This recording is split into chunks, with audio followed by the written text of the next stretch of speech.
Welcome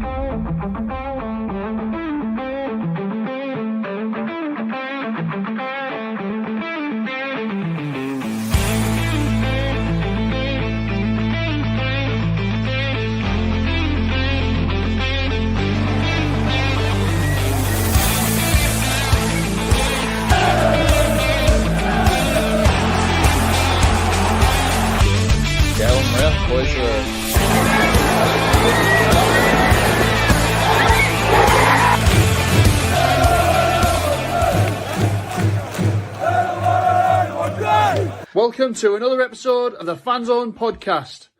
Your home for all things Bolton Wanderers, up the Trotters, the Northwest's #1 podcast.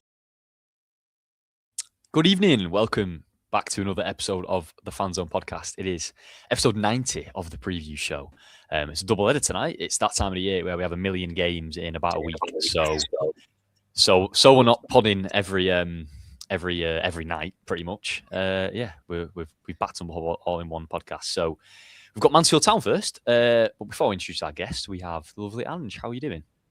All right, thank you. You? Yeah, all good, all good. I mean, I explained my Christmas last night. So how was yours? Yeah, it was quiet. It was lovely, thank you. Nice 3 points on Boxing Day to seal it. Back to work for 3 days tomorrow. Oh, joking. So bath and early bed tonight. We'll try not to ramble on for too long then, yeah. Our first guest tonight is from the Mansfield Town Matters podcast. It is Craig. How are you doing, mate? Yeah, very good, thank you. Thanks for having me on again. No worries. I was gonna say you're probably still buzzing from Boxing Day, but you informed us before that you barely remember the game because you've been feeling awful over Christmas time. So yeah. Managed to fight it off for as you do, and then as soon as you stop work, that's it. It just hits you like a wrecking ball, doesn't it? But I've watched the highlights back, and we did manage to win. I wasn't dreaming it, so happy days. That'll do. Yeah, crazy game, wasn't it? We will get straight into it, shall we? Let's jump into season so far.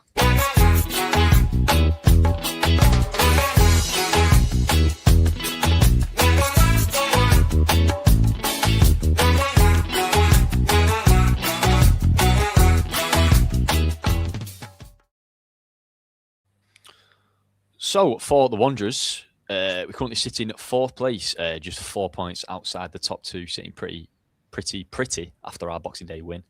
As for Mansfield, how's it going at the minute, Craig? It's been up and down, but it's been as I expected it to be fair. I think the second season when you're in League One after you get promoted out of League Two is always the hardest anyway. And then you look at what we had to do over the summer, which was essentially build a brand new squad. We brought in 11 players over the closed season, right up until the transfer window slammed shut. And that does take time for those players to gel. And then when you throw into the mix, 9-10 players being unavailable for a prolonged period of time, it's never going to bode well for you. And last season, we made a monumental error of trying to build a side pretty much around one player in Lee Gregory, and thought Nigel Clough would learn his lesson and hasn't as much. It was trying to build a side around Regan Hendry. He got injured. Then Tyler Roberts, he got injured. So it's been a bit of curse at the minute. We're just sort of trying to scramble together. And I think, looking at the sort of, going back a couple of weeks to when we played you guys at our place, which what I thought was quite a close game. We were on a bit of a poor and a form up until that point, having lost Tyler Roberts a few games earlier, struggling to try and find an identity in the way we played. We weren't really playing very well. I actually thought we were really good value in that game. And I think at 11v11 might have even been a different outcome. I thought we were really on the front foot for a lot of that early in that game. And then, to play with 10 men, we had that spirit about us still, which we hadn't had in those previous games. So in terms of season so far, I'm pleased with where we are. I would have been a little bit more worried had we not got anything from Barnsley on Boxing Day, and would have, been heading into this game on the back of another defeat. But it just shows, doesn't it? Looking at the League One table, it is so ridiculously tight. A couple of wins can really shoot you back up the table. So I'm pleased with where we are, especially when you take into consideration, since we played you guys at our place, we've literally had 11 players who Nigel Clough trusts to play. And then I think in total, we've had 12, 13 senior players that we've had on the bench. And made up the rest with kids. So it's been a bit of an uphill battle for us, really. So, yeah, we'll wait and see. There's still niggling doubts in terms of how it is going forwards, but I'm pleased with where we are. And at the end of the season, if it was to end now and you were to say, are you happy with where you are? I'm absolutely delighted, because the aim for us, as it was last season, to be fair, in my opinion, is just consolidating again and staying in the league and trying to get a foothold. What I want to avoid is being a Port Vale who, are going to yo-yo up and down, looking like Doncaster might do the same thing again. I want Mansfield to dig the heels in. If you think back 5, 6, 7 years to when Accrington sort of got into League One, they really dug the heels in, didn't they, and stayed here for a long time. Fleetwood the same. We're of a similar stature in terms of fan base and money, transfer money, that sort of thing. So just to dig our heels in, stay where we are, we're on the right track to do that. And, if we get 2 or 3 players back, that'll help our cause now end as well. So pleased with where we are. Results-wise, it's been a bit iffy, but that's Mansfield for you. You've got a tricky little running as well, haven't you? You've got us, then Bradford, then Rotherham. So it's not the easiest festive period for you either, is it? No, it's not. But do you know what? That's where Mansfield thrive. It's the games where we're playing those around us where we tend to struggle. I think when games come thick and fast, there's a resilience which Nigel Clough bleeds within that dressing room, really. And if he's got 11 fit players, he'll go, right, lads, we've got to get ourselves through it. We'll try and battle. We'll try and play hard. We'll try and grind out results. And actually, if you look at the performances in some of the games since we played you lot at our place and lost Rhys Oates through suspension, went to AFC Wimbledon and ground out a 0-0 draw, which was a fantastic result at the time for us. The week after that, Stockport, who were a decent team at home, we lost 2-1, but we played superbly well and arguably should have had a point in that game with fouls and penalties not being given. Also adding to that, the referee not playing at least a minute of football, which is just mind-blowing. So we should have got something from that. And then we go to Barnsley on Boxing Day and come 2-0 down after 13 minutes. We're thinking, God, what? After how many goals is it acceptable to leave? And then we leave winning 3-2. And when the games come thick and fast, I think that's what Nigel Clough and his players love. He has done historically through his tenure. So I'm quietly confident actually going in. It's more actually the Rotherham game where it starts to quieten down a little bit and we're thinking, oh, we're playing a team around us, are we? Oh, okay. Then it'll be one of those. So, yeah, it's been unfortunate in terms of some of the results, but actually I quite like it that we've got them coming thick and fast when our backs against the wall, because that's when we tend to do well. So interesting. Yeah, I mean, that makes me slightly less confident for tomorrow night. I mean, going back to our previous games against you in League One, obviously you mentioned the one earlier, or in November, was it? Where 9th of December. It's literally like a week ago. It's about 4 games ago, isn't it? Yeah, it's not that long ago. No, it wasn't. Obviously you got the early red card, which kind of set the tone for the rest of the game. But I don't think we really made the man advantage count enough that we should have done, really. I mean, with us, I think we had about 75% possession, but a lot of that was just passing it around between the defenders. And you made it pretty tough for us to crack your defence. And yeah, there's a couple of set pieces, long throws and stuff that made us a bit tetchy. But and obviously the 2 last season, the away game, you went 2-0 up early and pretty easily kept us out. I think it was 2-1 in the end. And then the one before that, you were 1-0 up, cruising for 65, 70 minutes, and then you got a red card again. And yeah, we scored 3 late goals. So yeah, I mean, it rings true that you've kind of turned up against us. Which, yeah, thanks for reminding me. It's kind of made me a little bit more nervous for tomorrow night. It does when you've got that. We've got this unbeaten since April at home thing hanging over us, and you're just always waiting for someone. Normally, it'll be someone from lower in the league that will come and just ruin that for us. I know, we're still waiting for that. Yeah. I get that, and I can see why that sort of puts you on edge a little bit. But honestly, I don't think we're that special at the minute. It will literally just matter on 2 things: how many players are actually available to Nigel Clough before the game, and how we actually perform, whether we've got the energy to do it. Because it's all right me sitting here and saying, yeah, well, we do sort of click when we've got all these games to play. But what I don't add in there is the majority of the 11 that we've got playing aren't fit anyway. So they can't actually get past 60 minutes. So Elliot Hewitt, I don't know how he's playing 90 minutes every week, because since these injuries, he's only managed 70 really at pace. We've got a couple of other players in there as well that struggle. So it will just be a case of, have we got the energy in our legs to do it, and are we still in the game? If we're well out of the game, then yeah, try and it's just, what is it they say in boxing terms, trying to hang on for as much as you can and then try and swing a lucky punch at the end, something like that. That sums us up. Yeah, I mean the amount of late goals we've scored this season, another one on Saturday, I wouldn't be surprised if that kind of worked out that way. As you say, you're only 11 senior players tiring out, and we, pound the pressure sort of last 20 minutes. I can kind of see the game going that way. In terms of, I think you made a really good point about second season in League One, because I mean we've even seen it this season where the teams that got promoted. Bradford, Wimbledon, and Doncaster started really, really well. They kind of ride that momentum from promotion last season. Bradford have managed to stick up there. Doncaster have dropped like a stone, and Wimbledon have dropped a bit, but they've done all right. They're kind of still hanging in there. You're right. That second season, you don't have that, momentum of being buzzing from last season of getting promoted. So it's really important to stick with it. And I think you've done pretty well. Obviously, we normally have a little section dedicated to the manager, where I say, what's the kind of, the general consensus around the manager. I imagine it's pretty positive, isn't it? Yeah, Dr. Nigel Clough as he is now. That's mad, isn't it? He's fantastic for us. In fact, I got slightly riled the other week. So I was invited onto the TalkSport preview show, and there was a Barnsley fan. And one of the questions was, I think we just lost at home to Stockport or something. We're in a bit of bad form. The question was, how many fans are calling for his head? And I just went, what a stupid question, and refused to answer it.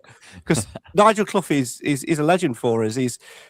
You got to look at it in these terms. The comparatives between us two, for example, you're expecting to try and go on and get promotion. You've got a little bit of budget to go and do it. You're a championship club. You used to be a Premier League club. You've got ambitions to try and get back up there in the future as well. We're a club that is fighting well above our weight. We've got the third, I think, lowest budget in League One. We've not paid a single transfer fee for a player since last summer when we signed Will Evans.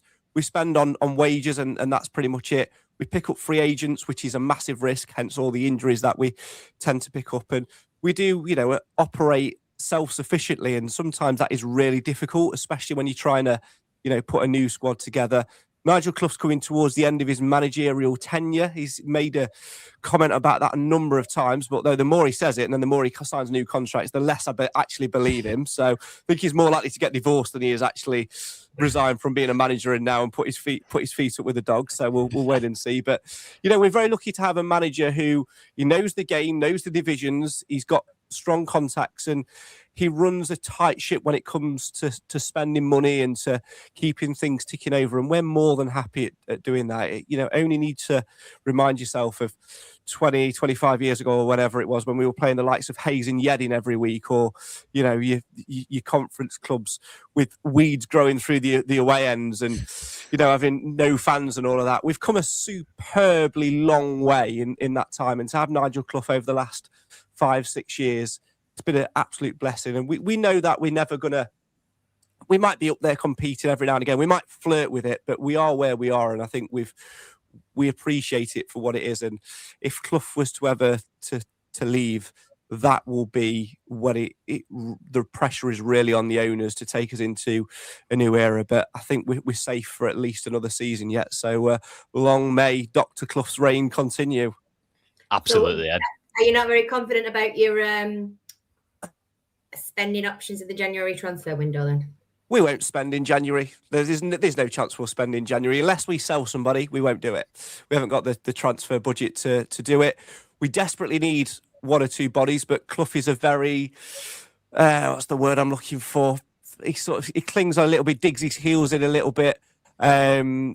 He's frustrated in some ways because he knows we've got essentially 10 players that we've got on our books who were all due to come back sort of mid to late January, and he will sort of put his eggs in those baskets really. And we might pick up one or two loans towards the end of the January window like we did last year to sort of see us through and over the line. But I don't expect us to be going and throwing the checkbook out there. That's just not Nigel Clough's style. It's not our style at all. And yeah, I'm fine with that as long as we continue to grind out results and we don't lose too many more bodies. It's if players go out that we'll have to replace them. The big thing for me is we've got a player in on loan from Nottingham Forest, James McDonnell, who is clearly capable of playing championship level football. He is injured at the minute. He's missed the last couple of games, and we have missed him. When he plays, he's a really good CDM for us, but he's just broken into the international side as well. And if I was a young lad at his age, I'd be thinking, do I want to be playing in a side in League One that is flirting with relegation and maybe might have an outside chance of the playoffs? Or do I want to try and really push myself in a Championship side and try and, dig my feet in? Because I've got no doubt that he will be playing Premier League football in 2 seasons' time. So if we lose him, we're going to have to replace him. And then the other one will be Tyler Roberts, again on loan from Birmingham. He's been out injured for the past 7 games, and results, you only need to look at the results to see what impact that has had, really. If he's going to be out long term, we need to get him off the books and get somebody else in. But we will only bring people in if players go out. That's the way we operate. It's such a tight, it's 1 in, 1 out. So I'm not going to be sat up on deadline day scrolling, waiting for news popping in, put it that way. I'll be asleep by 6 on the sofa watching Death in Paradise. Yeah, that's fair enough. Fair. Right, let's jump straight into get stats on and see what our stat man thinks is going to happen tomorrow.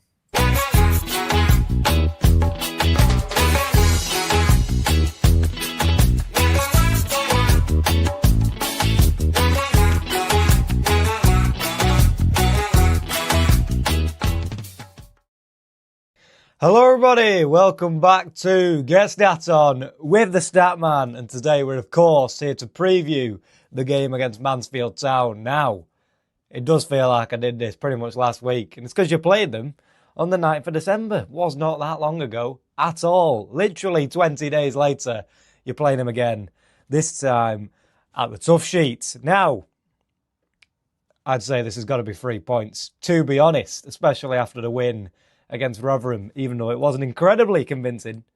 But still, I'd say it's got to be a win. But let's have a look at Mansfield, shall we?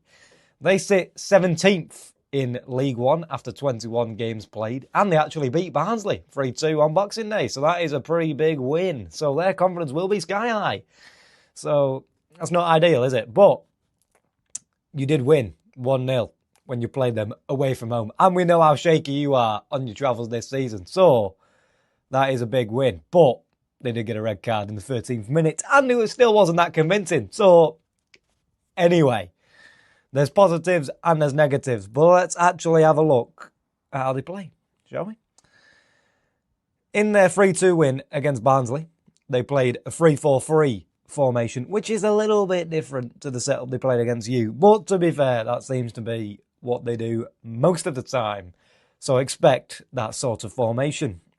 Jamie McDonnell, who is one of the central midfield players, he seems to be one of the best players in the team, to be fair. The highest average rating on the statistical apps I was looking at. He's on loan from Nottingham Forest, so you'd expect him to be pretty good, to be fair. But he could be out of this game. He's got a bit of an ankle injury. It's not too well known when he's going to be back. He's not played the last few, so he may miss this one as well. Now let's have a look at how they actually play, shall we, instead of just focusing on Mr. McDonnell. They don't usually dominate the ball, with an average of 46.6% possession, with 40% against Barnsley last time out. But when they do actually get on it, they're not bad at all. Despite taking the fewest shots on target per match in League One, with 2.8 per game, they are 12th in the league for goals scored, which of course tells you they're pretty clinical. Whether that's a good thing or a bad thing for you, it's not going to be a good thing, is it? So, yeah, definitely got to be careful there. They might not have many chances, but when they do get them, it could be a good one. But we've got some interesting goal-scoring statistic to look at here. So, Will Evans is their top scorer with 5 goals. And all of his goals have come from open play. And they've all come on his left foot. So, if I'm a defender, I'm showing him on his right. Pretty simple.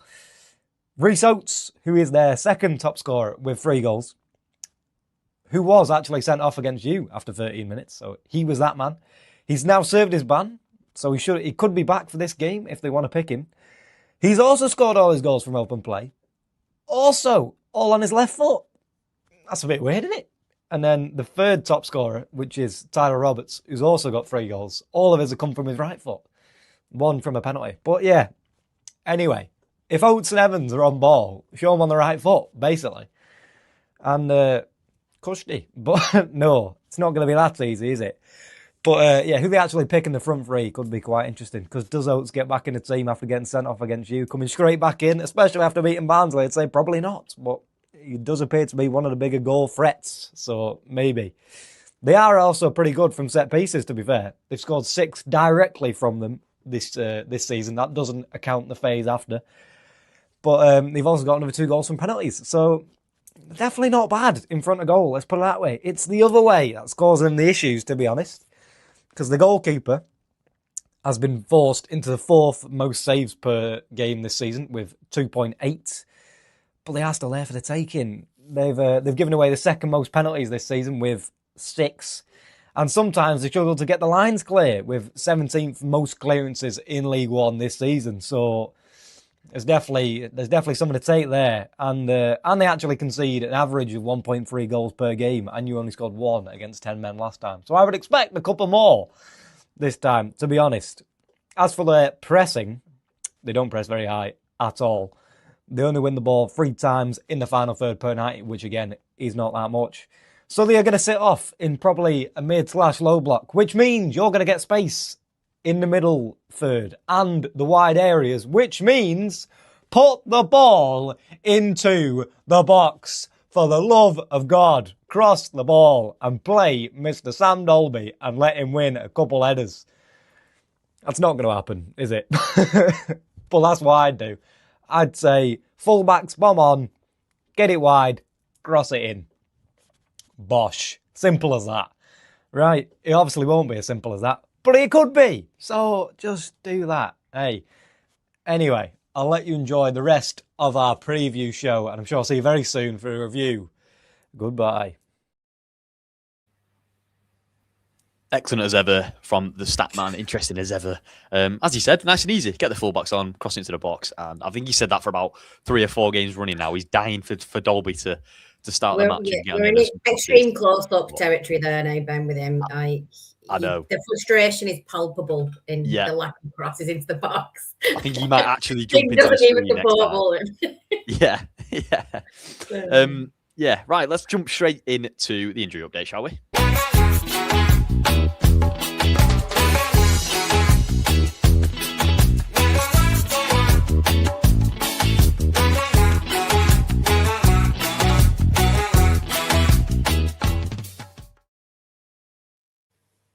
In terms of Bolton, it is John McAtee still out with his arm injury, isn't it, from Huddersfield a couple of months ago now. And obviously Ethan Arajon trundled. It was that match at home, weren't it? You're right. Sorry, Ange. Go on, you take over. It was that cut match. Because he had a belter. He had an absolute blinder that first half. And then he went off with something leg-related. I forgot what it is. But it's definitely not the arm thing. Well, you're at least the right part of the body, so yeah, I'll give you that. Is it just him and Big Vic? Is that it? Well, Vic is back fit. Back training, hasn't he? But he's not made it into a squad yet recently. And Ethan Arajon trudged off, didn't he, with about 50 minutes to go. But I don't think there's been any diagnosis yet of what he's done. I would be surprised if he starts tomorrow night, but we'll see. But as for that, sorry to say, Craig, it's a pretty clean slate. Shall we hand over not to bad at all for December. So I'm still recovering myself from learning Mansfield play 3-4-3. Have we got 3 fit strikers? We've been playing a left back for the last 3 games as a pseudo winger striker. We play 5-4-1, guys, not 3-4-3. 5-4-1 or 4-2-3-1, whichever. Whenever we've got players to it. Anyway, you're not. Wasn't completely wrong about getting crosses in the box, but we do tend to deal with crosses in the box, but it's more stopping the crosses that causes more problems than not. Anyway, in terms of our injuries, wow. How long have we actually got? Because like I said earlier, we've got, in the last 3 games since Oates got sent off against you guys, in the reverse fixture, we've had 11 players available to us. So would it be quicker to just say use fit? I literally reel off the starting 11 plus Reece Oates from Boxing Day, shall I? Missing 9 players at the minute. Kyle Noyle, massive miss for us. Been playing right back, signing from Stockport in the summer. Jordan Bowery, I love Jordan Bowery. Most people sort of see him as the utility man, sort of the backup. But when he's come in, he's absolutely solid for us. Plays centre back, right back, left back, centre mid, left mid, wherever you want to play him. He will play anywhere, including in goal. George Maris, he's been hit and miss. He'll be out for the foreseeable. The biggest one is definitely Jamie McDonald, like I mentioned earlier. Regan Hendry as well. Luke Bolton, who we signed in the summer from Wrexham, I think he's played about twice, and I think he got injured pulling into the car park. Why we signed a player with that injury record, I'll never know. Madness. Lucas Akins, he picked up a bit of an ankle knock. Again, I don't think Nigel Clough really saw him playing as often as he did obviously upon his return to football, but he had to throw him in because we needed bodies. Tyler Roberts is a massive one for us, as I say. His contribution's been fantastic for us. You don't need to look at the results, like I said earlier, since his injury to see the impact he had. And the weird one for me is Joe Gardner, who we've got on loan from Nottingham Forest. He can play anywhere in that attacking midfield positions, right, left or centre. He's actually fully fit, but when he plays or when he trains, he has severe headaches. So obviously they're being very cautious with him. He's gone back to his parent club, Nottingham Forest, to have various scans and whatever, and he won't be sort of given the all clear. He needs a CTA because he might have. He won't. Yeah, he won't be given the all clear to play at all until they're really happy with that. So that's a big loss for us. So, to reel off those players there, to have essentially 9 players missing going into that game tomorrow is weird. I could probably name you the starting 11 now. I guarantee you Reece Oates will be straight back in and he'll be itching to right the wrongs from the reverse fixture. And then it'd just be a case of who was the least fittest that will drop out, to be honest. Who needs a bit of a rest and what we can shuffle somewhere. So yeah, I wouldn't expect too much from us, but yeah, lots of injuries. So if you're a half a decent footballer and you fancy throwing on a Mansfield shirt for 90 minutes, go and hang around the team bus when Dr. Clough arrives and tell him you used to play for Burton or have got Burton connections and he'll sign you straight on. But get medical insurance first, because if you're going to sign for Mansfield, you're probably going to get injured picking up the pen, aren't you? One of our players, I think George Maris, genuinely got injured putting his boots on. Oh my God. So this is the look that Mansfield had. We had a player injured from putting their boots on. I mean, a knife in the boot, or I don't know. Our training ground's cursed. It had the first day we went to our training ground was probably about 5, maybe longer now, 7 years or so ago. The goalkeeper who was in form at the time got injured on the first day. The training ground wasn't ready. They moved into it too quickly, and it saw our season collapse. So the training ground's cursed. You sign for Mansfield, you get injured.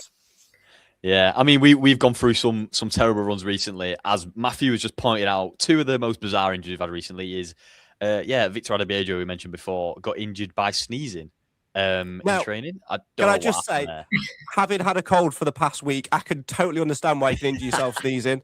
So I'm sure it was a dislocation somewhere in arms. Yeah. I don't know what happened. And God, that's not what Mansfield need, is it? Jesus Christ, don't give him a cold. Get the Vicks Vapor about quick. Yeah. And as Leslie has kindly helped us out, Will Forrester also at the start of last season just came back from injury, just came back from about 4 injuries on the bounce, and then fell down the stairs and got re-injured.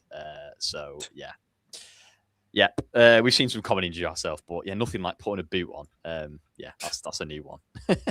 Right, let's go. Let's jump onto player swap. Since you need some players, you can have one of ours. Let's see who you want.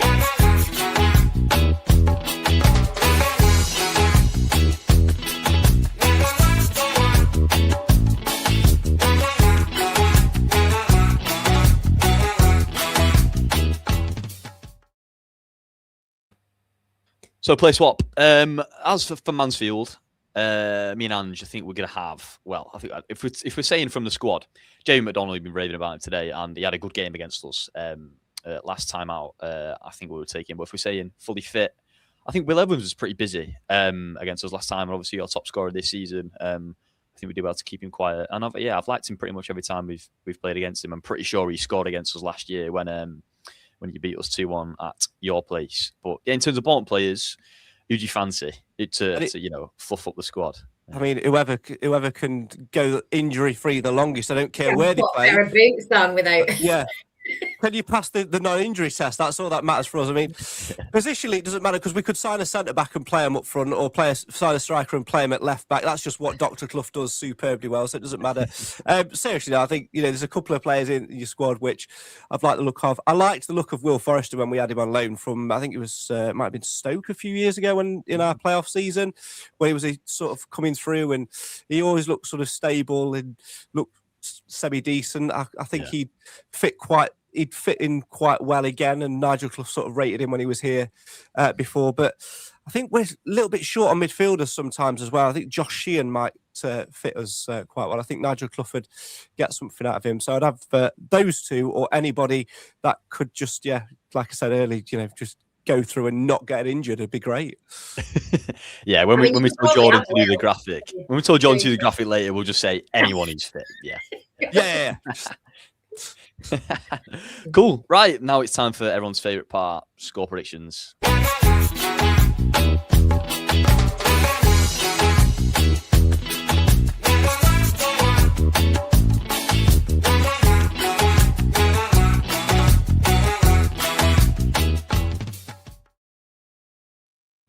Just before I jump into it, Radix has pointed out in the chat that has been Will Forrester may well be leaving in Jan. It's good to do a podcast when you can't talk, isn't it? May well be leaving in Jan. Yeah, he's been kind of, in and out with injury. I don't want to say that word too loudly, but he's been fit this season mostly, and has not really got a look in because our defence has been pretty good this season. So, yeah, I would imagine the door is kind of open, maybe for a loan move. So, yeah. Clough might go back in there, so you might get your wish. Ange, score predictions. I don't play this game. Come on. It's well documented. I do not play the prediction game. Well, if you have to, my eye on the chat. I'll go for a win, but I don't do score predictions. It's unlucky for me. Okay, a win. Cool. We'll take that. Craig. I don't do predictions. I think it's unsuperstitious. I don't want to participate in it. No, of course I do predictions. With the whole half of our podcast is about podcast predictions. So we have a stupid AI jingle for it and everything. No, I think, on the back of Boxing Day, we've got Reese coming back who will want to prove a little bit of a point. I'm going to back us for a narrow, late 2-1 win. Ooh, ballsy. I like it. I mean, we mentioned before about how the long unbeaten record, and you said there's no worries about it, and now you're saying you're going to beat us. So listen, I cannot come on an opposition podcast and not back my own team. What sort of mentalness is that? I mean, you're right. I think I've done this podcast nearly 2 years, and I don't think I've ever predicted us not to win. So yeah, the title of our podcast is Mansfield Matters. So Mansfield wouldn't matter if I was predicting a win for the opposition. Madness. Yeah, fair enough. I'm gonna go. I think, I think the fitness is gonna play a big part. I can see a heavily rotated team for us tomorrow, to be honest, because there's a couple of surprise starters on Boxing Day for us who did okay. But yeah, I imagine he's done that in mind with 4 games in 8 days. So yeah, I can see that last sort of 20 minutes, half an hour, really playing a big part. And if we're not already ahead, we can push on and get a late winner like we have done many times this season. I'm gonna go for a 2-0 Bolton. Let's have a look at the chat. Radix has gone 1-1. Matthew has gone. I take a 1-0 again, but I'm gonna go for 3-1. Okay, yeah, I wouldn't mind that. Ian 2-0. Get in. That's what I said. And Caitlin has gone for 2-1 Bolton. So all pretty positive. Thanks everyone for joining us tonight. I didn't even mention at the start. It's a Sunday night pod. And the first time ever, I think, I'd like to say, a Sunday night pod has been a preview instead of a post-match. So, yeah, it's Christmas and it throws about stupid stuff. Is it Sunday today, is it? Apparently, yeah. Apparently. Who knows? Well, Craig, thanks for joining us, mate. If you want to give yourself a little plug of what Mansfield Town Matters podcast is all about, here's the floor. Pleasure. No, pleasure. Yeah, it's Mansfield Matters. You can find us on YouTube, Facebook, Twitter, wherever you want to look. And we just link up every week, just talk about Mansfield. And I play random stupid games. We have a game. Sometimes we have a game when we're not doing well, where I put a random item in a bucket and everyone has to guess what it is because why not?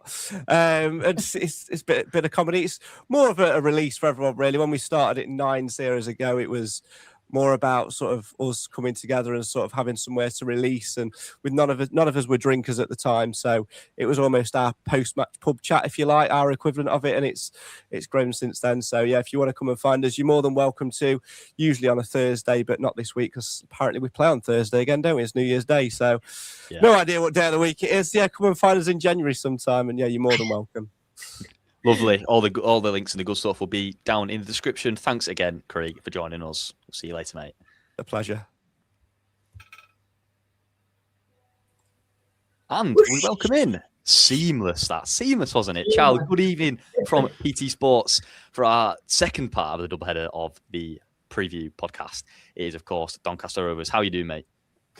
I'm very good. Hello to everyone that's watching. Make sure you do subscribe to FanZone. I'm looking forward to previewing this New Year's Day clash. Lovely. You know what? I think you're the first ever guest that's ever done that. Thanks, mate. I appreciate that. Like and subscribe. I know I should get the banner going. Go and check out the pod on Spotify as well. Mate, can we hire you full time? As our little cheerleader? Well, hit Charles away so we could do with one more. Yeah. Right, let's get straight into it. Season so far.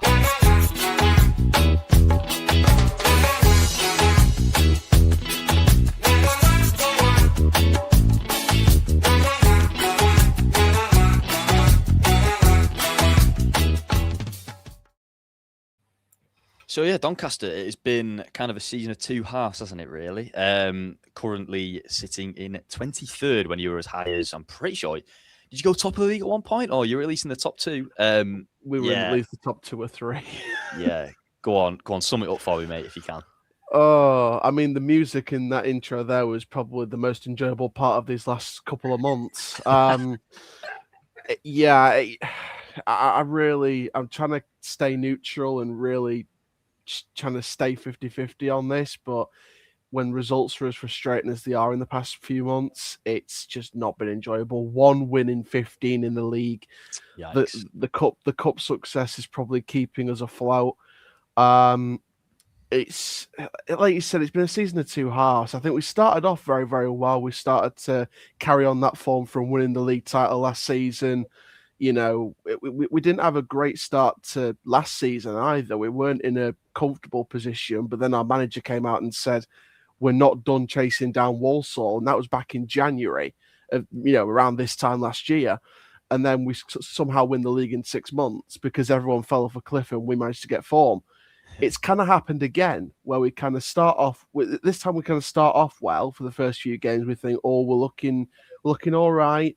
Some fans got a bit carried away, especially when we beat, especially when we beat Bradford. Especially, I think Bradford was a big one where it was like, we could do the whole back-to-back Wrexham thing. we soon figured out as a fan base that it was going to be a lot harder than that, and we've won the one game since the Bradford game, and that was against a Peterborough that we thought we were going to lose against, that had just appointed their manager. So it's definitely been a season of two halves. It's probably been a season of 3 quarters and a quarter, if I'm being specific. But yeah, it's just not been, the results have not been enjoyable. And the frustrating thing is we've not played awful in the majority of the games that we've lost. There's been a couple here and there where we've had awful halves or awful performance overall. There's been a few where we've had awful spells. But it's mainly been individual mistakes that have cost us goals, not taking our chances. And it's just been it's been those two things collided together along a whole slew of other things that hasn't helped. And it's just kind of created this snowball effect, which we need to stop at some point before it's too late.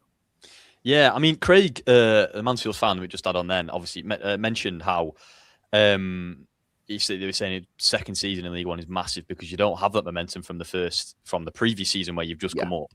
I mean, they had it similar last season. They started really well. They were top 6 for a long time, probably maybe even into January, and then fell off a cliff and kind of just stayed up and in about April time. Obviously, your fall off has come a little bit sooner. Do you think that's what it was? Do you think it was a massive carrying the momentum of last season and then sort of suddenly all of a sudden you get a couple of bad results and the players are going, "Oh, we're not used to this." And yeah, I think it is that snowball. Like I said earlier, I think it's a bit of a snowball effect. I think that one defeat or that one drop of points just tumbles, and you think, well, how can we stop this? And then you're in a pattern where you're not going to stop this, and then you're suddenly thinking, where's the next win going to come from? Yeah. So it's that snowball effect. But I think January might be the only thing that saves us from relegation. And it's, I will be honest, as a Rovers fan, we probably wouldn't have got into the playoffs 2 years ago, and we wouldn't have probably won the league title last season without the January window, because that's what saved our seasons both times. Because the first season, we were 21st, and people on the outside in League Two were wondering, why haven't you sacked this manager? Yeah. We still had faith. And then January came, we turned it around, and we narrowly missed out on Wembley.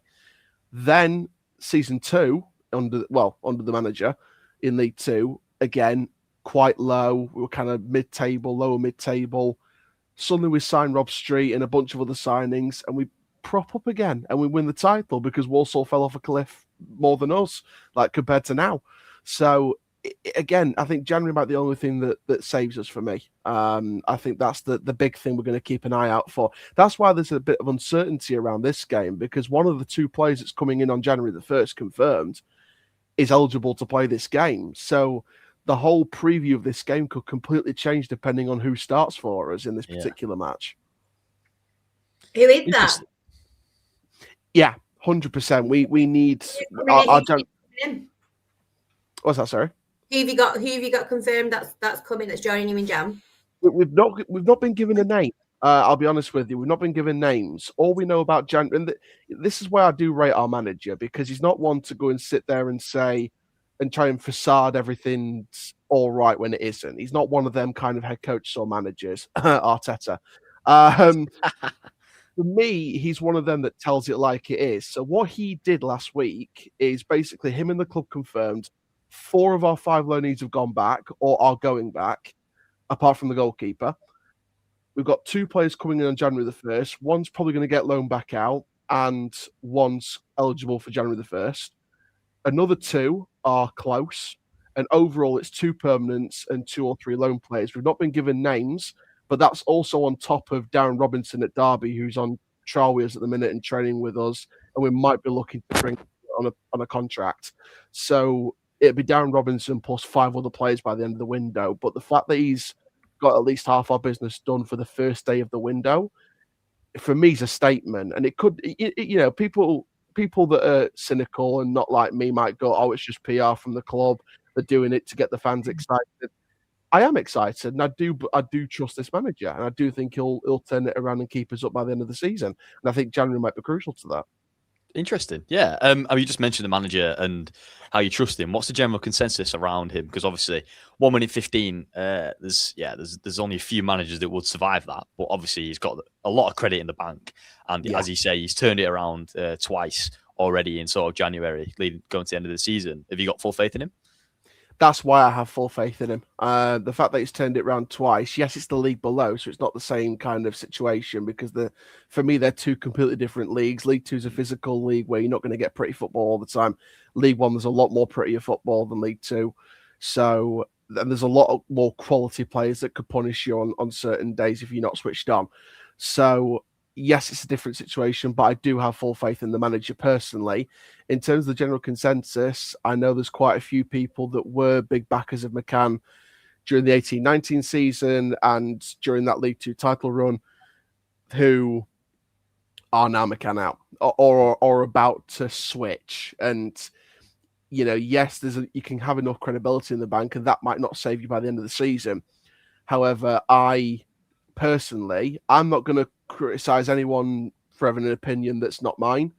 But personally, for me, I do have full faith in the manager that it'll turn it around, because of what I've seen from the past couple of January windows and for what I've seen from the past couple of seasons, turning form around in spells of a few months. And this is a tight division. We're still only, I think we're 4 points away from mid-table. Yeah. So it's still a very, very tight league. We've still got half the season to go. I think anything can happen. I think, yes, what I will say is, if this manager didn't have enough credibility in the bank from previous years, a bit like Oxford, for example, in the Championship, 1 win in 10, the manager got sacked. Yeah. if it was that kind of situation where he didn't have a legacy with the club, didn't have a history with the club, just came in to do a job, and he had the form we have, he probably would have gone, and we probably would have started again in January with a new manager and started to build a brand new process. But I think with the legacy of the manager we have, and the fact that we know what he's capable of, and we know it's not him losing the dressing room, it's specific things that's kind of holding us back. That's why I have faith in it, and that's why I know at least 60-70% of the fan base have that backing in him, and we will trust him. And I think he's a couple of seasons away from being our longest serving manager as well. So for me, I think he's got enough credibility in the bank to, if he keeps us up, at least see that through. Yeah, I mean, you nice. have got a really, really tough week. Yeah, with what you've got coming up. Stockport away tomorrow, then us at home. Yeah. And then Wigan at home on Sunday. Funnily enough, Luton on paper is actually the easiest of the three because Stockport are tough. I know they've had a few issues here and there in the past few weeks, but I think they're still a great side. Bolton, for me, are a really tough side. There's some great players in that side. Although our away form. I know your away form could be the thing that gives us 3 points. And again, this new player coming in January might be able to do something on the day. So, and then Luton for me on paper is the easiest of the three. And that's no disrespect to Luton. I think they've had a 50-50 season as well. And the previous manager, Bloomfield, and also Jack Wilshere at the minute. So Luton for me is the easiest of the three. But definitely, I know Bolton's not had a great away form. But me personally, going into this game, I'm not treating it any different. I will treat every single game like a cup final, and I will want our team to give it 100% effort. If we give 100% effort, win, lose, or draw, I can't complain because I know the players have played for the badge on the shirt. Absolutely. That's all we want as fans, isn't it, at the end of the day? Yeah. Right. And promotion. Yeah. Obviously. And if we don't go up this year, we'll go up next year. We've said that for about 3 years now, so we need it to actually happen now. Mate, I remember watching you guys in the Premier League. I really want you. As a football club, I want you guys to do well. I want us to do well, obviously, because our manager wants to get back to the Championship as soon as possible. But I want Bolton to do well as well, because you've got a really respectable fan base and a really respectable owner. Yeah, I appreciate you can definitely come back on again, Chal, anytime. Of course. And you say you remember watching us back in the Premier League. I do very vaguely. I mean, my first season ticket was when we were in the Premier League, and I've basically watched us go all the way down to League Two, and we've kind of bounced. Ben is the cause of our demise. Basically. Yeah.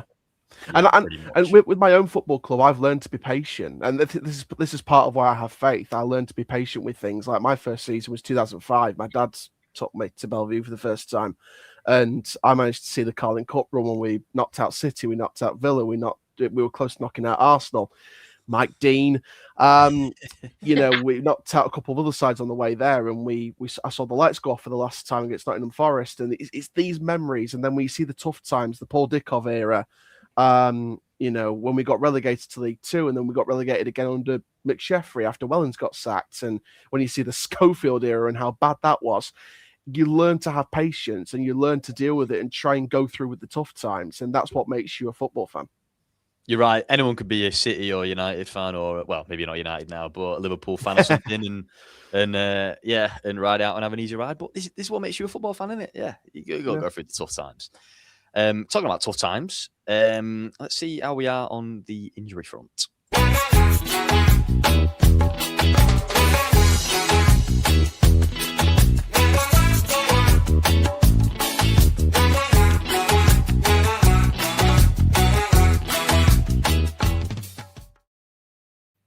See you having a little dance there to the tune. That music is brilliant.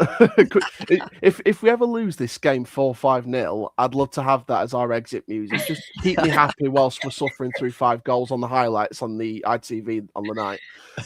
I'm sure we can have a word with someone and sort that out. Yeah, I'll get Hugh Woozencroft on the phone, see if we can speak to producers. So injuries. As we mentioned previously, with Craig from Mansfield Matters, we're doing all right. McAtee, as I was lovely corrected by Ange, has injured his leg, not his arm. That was a previous injury. So he won't be available for Donny, and also Ethan Arahon, who trudged off. Don't know what the kind of word is. on Boxing Day.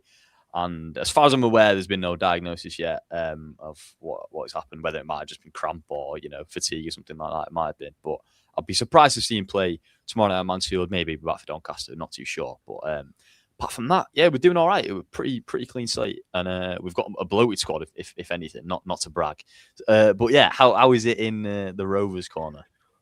I'll be honest with you, I think our injury update is pretty quick. Jamie Sterry's 50-50 for Stockport tomorrow. Apart from that, every single player's trained, and we've got about 24, 25, 26 players in the squad, including youth. So I think we've got pretty much got an all fit squad, pretty much. Nice to hear. Yeah, I mean, honestly, Mansfield are in a nightmare. Yeah, they are. I've seen the nightmares that Mansfield have had, and oh my Lord, I do not want to be there, because I feel sorry for Mansfield in a way, because I was. I think it was last season or the season before. I was in a pre-match press conference ahead of when we played them in League Two a couple of years ago, and I got to speak to Nigel Clough at the training grounds, and it was a really good opportunity for Mansfield. So I do have a soft spot for Mansfield in a way. I mean, Leslie has just reminded us. Yes, we do have another game in between our match. Yeah, so you're right. We'll take the injury update with a pinch of salt for this moment in time. Yeah, we could be adding a couple after that, because I mean, Mansfield seems like a curse for injuries. So yeah, who knows what's going to happen tomorrow night. But yeah, not too bad. I mean, it seems like last season, I mean, especially us last season and the season before, we basically had about 10 injuries every week. It felt like every other club did as well. So it feels like, I don't know, maybe the tide's turning a bit. And I was going to say with us, I've got to give a shout out to him. The guy who's probably, because our injury bill over the last season or two has been minuscule on a consistent basis. And that's tribute to Dave Rennie, who came in as our head of physio season before last, or around 12 to 18 months ago. And before that, we were having setback after setback after setback. We were having long injury lists. We were playing kids 3 years ago on subs benches, and we were having 16 to 18-year-olds featuring in cup matches when we didn't even plan to have them involved. And and then Dave Rennie came in, of course, used to work for Leicester during the title season in the Prem. We used to work for Bristol City, worked in non-league football. Came in as our head of medical, pretty much. And in those 12 to 18 months, I think maybe 2-3 players out of a full 25, 26-man squad have been on the table at one time or below. Nothing above 3, maybe. So our fitness levels have been... Yeah, our injury levels over the past 12 to 18 months has been just, compared to 3 years ago, chalk and cheese. It's like 2 different football clubs. It's massive credit to him, and long may that continue. Fair play. Shout out to him. Yeah, I mean, you mentioned about setbacks after setback. I felt like we had that at a time, well, probably this time last season, where players would come back from injuries and they get thrown straight back in and just get injured straight away again. And Kyle Dempsey mentioned it. He came back from injury. He had a big injury over the last year. Came back in around September, but it was probably another month, maybe month and a half till he got brought back into the squad, because he was like, this time I really want to take it slow and make sure my body's fully ready to come back, because he's one of them. He's had 3 or 4 injuries since he's been with us, and most of them he's come back and kind of jumped straight back into the team, and his body just broke down. You need to give yourself a full time. And you know what? I give full respect to Carl for that, because it's very easy as a player to jump back in and want to go, I want to start, I want to play games. As soon as I'm back, I'm ready. I like a player that takes more care. I like a player who says, okay, I'm back, but I'd rather you ease me back in. I'd rather earn my place back, because that for me is a player that's determined to fight for his place, rather than just want to say, I will jump straight in because I am who I am and I'm back from injury. Get this guy down the ladder. I want to play straight away. I much prefer players that are like, right, I'm previously I was ahead of this guy, but I'd rather you ease me back in, because then I can at least play a role whilst I'm recovering, and then jump back in if need be to start. Yeah, top man, Kyle. We all love him, don't we?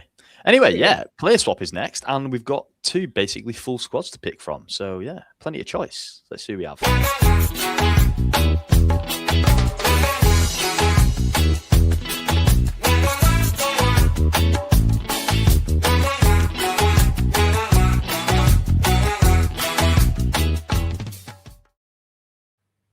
Go on, mate. I'll let you go first. Before you start, Go on. why is HR so like his circle is so massive when he's on that mid roll? I don't know. Yeah, again, I mean, we're talking off thing. I don't know. He sorted them out. We were saying this last night about our 3 up, 3 down section, which we've no idea why it's called that because we never have 3 presenters on. We always seem to have 2 or 4. So it's always it's never 3 up, 3 down. And yeah, I mean we slag when he gets back from gallivanting around the world, we'll maybe do a couple of amendments. Yeah, we'll have to have a word. But yeah, 2 full squads to choose from. Charles, I'm going to let you go first. You very kindly said you think we're a good team with some quality players before. So go on, pick one out. Who do you want? For me, and this is purely for the reason of who I think we need in January, I'm going to go along that as a basis and as a stimulus. We need some pace and some real competition on that right wing for Luke Molineux, because take a Jay out of that squad who's back at Tottenham now, or is going back to Tottenham. We don't have any out-and-out right wingers. We've got Gibson and Middleton on the left. We've not got no one on the right. I would love Cozier Dubry on loan. For me, his pace and the way he can take players on his best day is something we need. We need those direct runners, and he can do both the starting and the rotation role. If he starts ahead of Molineux, he can take players on. He uses his pace. He can tire the defence out, get him in his pocket for 60 minutes. And then if we need to, bring Molineux off the bench, use the technical play, cut inside to make the runs or get the crosses whipped in for someone on the end of it in the box. And they, again, roles reversed. Cozier Dubry's pace tires an already tired defence out for that last half an hour, 35 minutes. So for me, he kind of ticks all the boxes for what we need on those channels. So I go with Cozier Dubry. Yeah, good choice, mate. Good choice. I think we should rename this the Cozier Dubry swap, to be honest, because I think basically every week it ends up being him, and it's no surprise. And we've been on record this season say he's the best player in the league, and he's probably going to end up in the Premier League in a couple of years' time. So, is there any danger of him going back in January, getting recalled for Championship loans, or is it guaranteed? It was a big worry. But, I mean, the last thing we heard about it about a month ago was the Brighton head of loans basically said that, no, we like what we've seen so far. Yeah, he's happier than ever here. So, and I think we saw last season a big thing of players doing really well in the first half of the season on loan and getting recalled and then kind of going to nothing. Like Nathan Lowe and Louis Barry, the 2 best players. Yeah, Louis Barry, I was going to say, League 1 and League 2. Both got recalled and both did absolutely nothing second half of the season. One of our loanees is that it could be that exact same situation, because 2 of our loanees got called back for lack of game time. One's going back anyway and didn't do enough. But one of our loanees, who I think has been our best summer signing by a clear mile this season, was O'Riordan at Blackburn, and Blackburn was the one who recalled him. Partly because of their defensive injuries, so he's going to get recalled back, and I do think he will play Championship games. I've got no doubt about that. It's just a case of how many he plays, because he could end up falling in that same boat as Barry and Lowe, unfortunately. I hope not, though. I think from what he did in the first half of the season, for the majority of this first half of the season, despite the run of form, I do think he's been our best summer signing by a clear mile, and I do think he can be a brilliant defender, just with a bit more time. And hopefully if Blackburn work with him, whether that's the current manager or a new manager, if they end up getting sacked, which it could be, he can develop a pattern, and I think he can get some runs in that squad. And if Blackburn do end up getting relegated this season, because they are in that relegation battle in the Championship, he will play week in, week out for Blackburn, and I've got no qualms about that at all.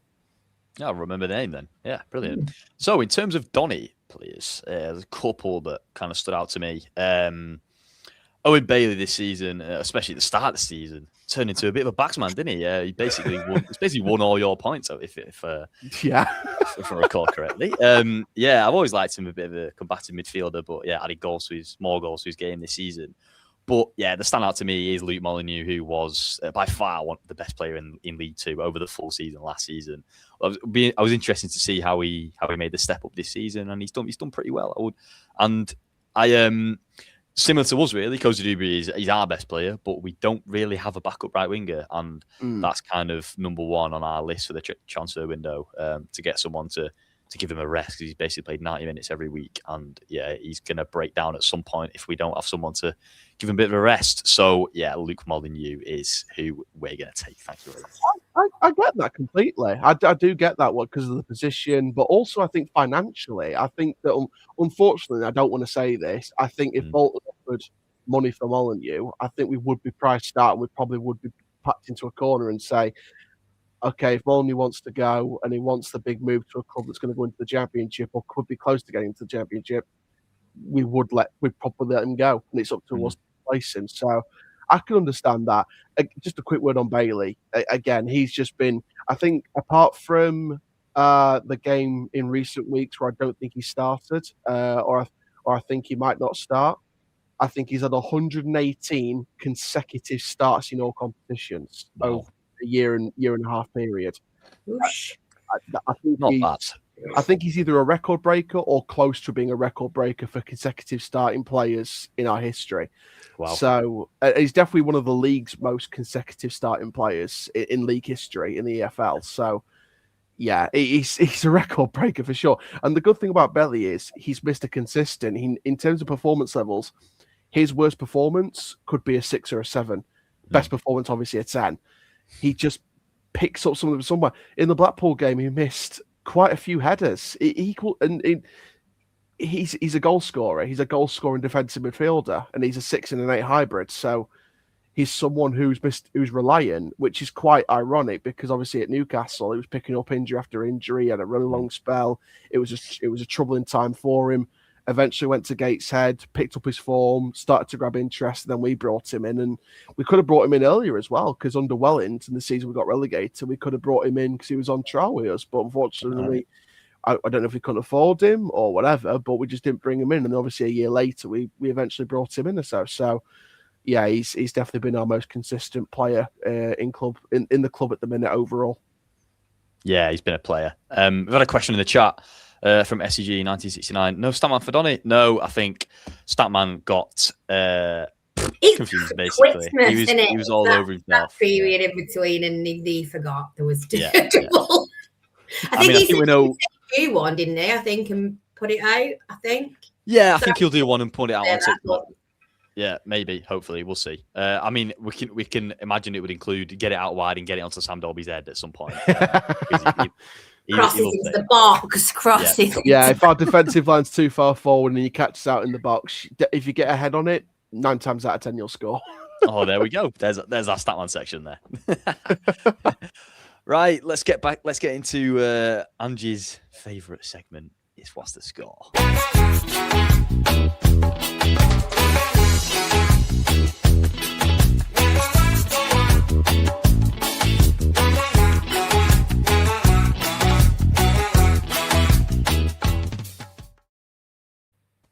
And you can keep an eye on the chat. Get your predictions in the comments, and whoever wins, yeah, we can get a smile from me. I'll ping them up. Yeah, ping them up. Go on, Charles. How do you think it's going to go, mate?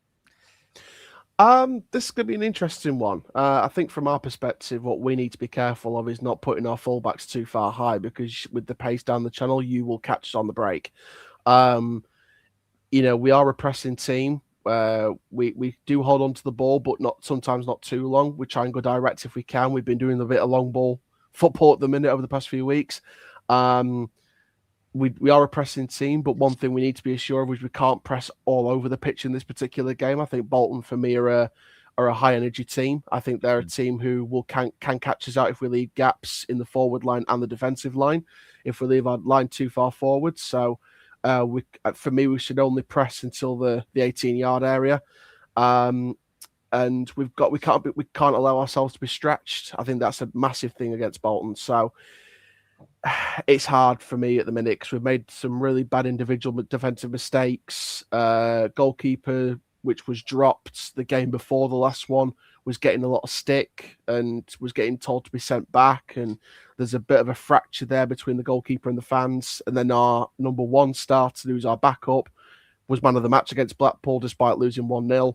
So it's one of them for me. As long as we don't allow ourselves to go too far up front and allow ourselves to press all over the pitch and get caught out and stretched, we should be all right. But I think Bolton's got the energy and the kind of aggression to kind of draw us in and then try and lap us round. So my head's saying one thing, my heart's saying another. I think even with the one signing, my head's saying probably 2-0 Bolton.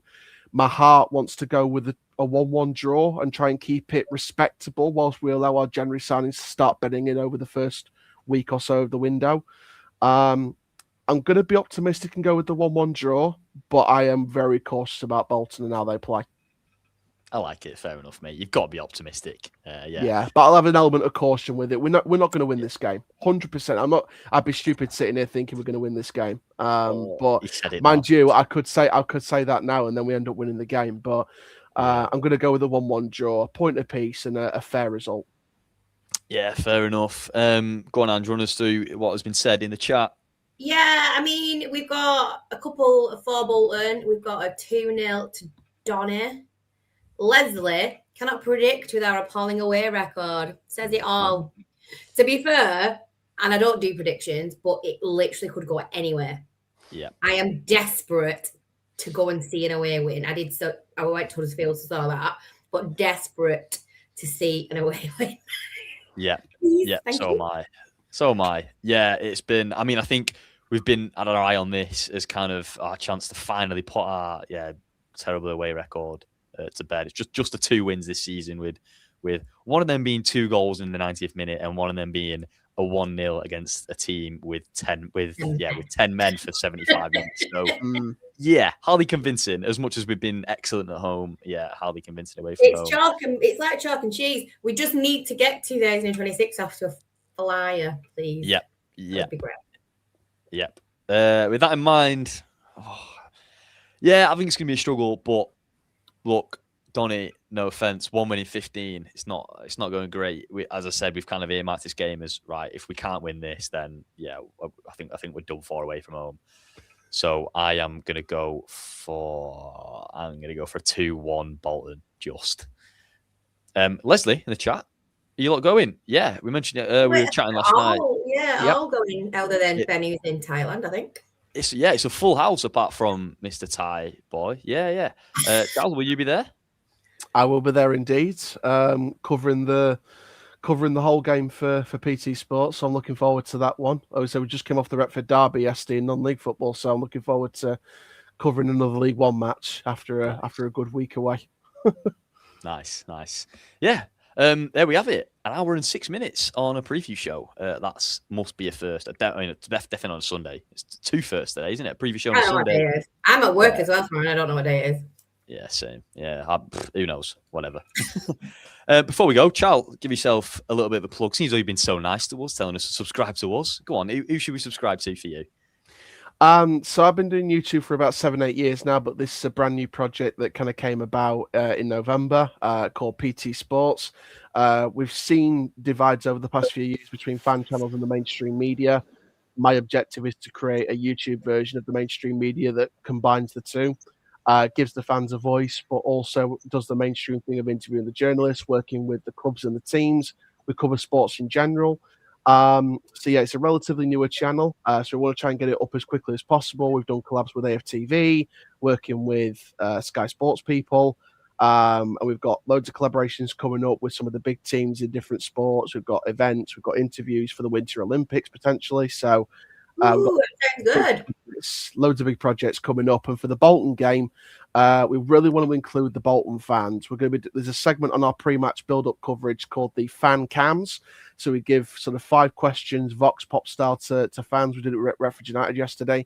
And if you see that video on the Retford Derby, you see how it's edited. So it'd be great to get some of the Bolton fans involved. I'm pretty sure you guys are going to guarantee a near sellout in terms of your away end. So as many Bolton fans as possible, really. We can include them all together on the Bolton segment. Make sure you follow us on Twitter and Instagram. On Instagram, it's at Primetime Sports IG. On Twitter, it's PTS_official. And the YouTube handle for YouTube is at Primetime Sports Official. Stay tuned and thank you very much.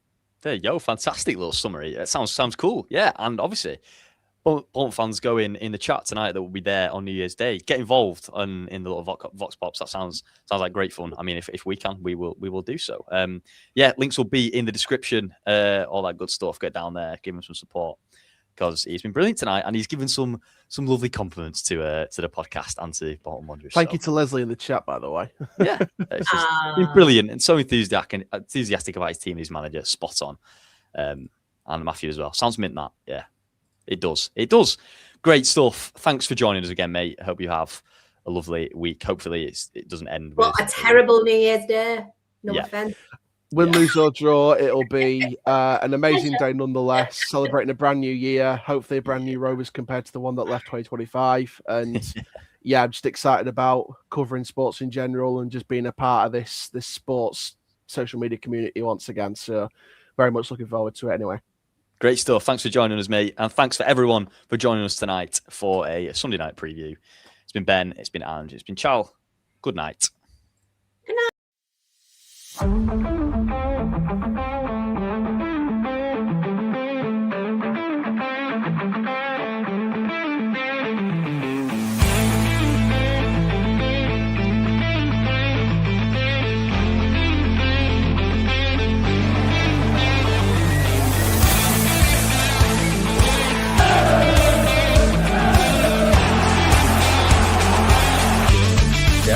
Boys